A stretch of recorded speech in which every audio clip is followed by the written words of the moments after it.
ভারতের দিল্লিতে নিযুক্ত বাংলাদেশের হাইকমিশনার রিয়াজ হামিদুল্লাহকে হুমকি দেওয়ার ঘটনা ঘটেছে। শনিবার রাতে দিল্লিতে বাংলাদেশ হাইকমিশনের গেটে এ ঘটনা ঘটে। এ বিষয়ে জানতে চাইলে দিল্লিতে বাংলাদেশের প্রেস মিনিস্টার মোহাম্মদ ফয়সল মাহমুদ জানান, শনিবার রাতে 8:30 থেকে 15:30 নাগাদ 3টি গাড়িতে করে কিছু সংখ্যক লোক এসে বাংলাদেশের ভবনের গেটে দাঁড়িয়ে কিছুক্ষণ চিৎকার করে বাংলা ও হিন্দি মিলিয়ে কিছু কথাবার্তা বলছে। হিন্দুদের নিরাপত্তা দিতে হবে, হাইকমিশনারকে ধরো। পরে তারা মেইন গেটের সামনে এসে কিছুক্ষণ চিৎকার করে। ওরা চিৎকার করে চলে গেছে, এতটুকুই আমি জানি।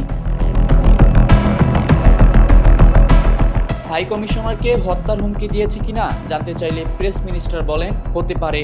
কথাগুলো হিন্দি বাংলা মিলিয়ে বলেছে। ওখানে কিছু হিন্দু মেরে ফেললে আমরা তোমাদের সবাইকে মেরে ফেলবো, এরকম কথাবার্তা বলেছে।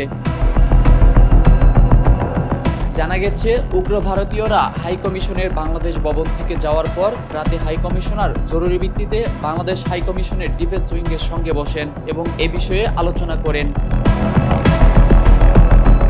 ডিফেন্স উইংয়ের এক কর্মকর্তা হাইকমিশনারকে জানান, ওরা এসে চিৎকার করে চলে গেছে, প্রার্থী কিছু বলেনি। ডেস্ক রিপোর্ট, অর্থ বাণিজ্য সংবাদ।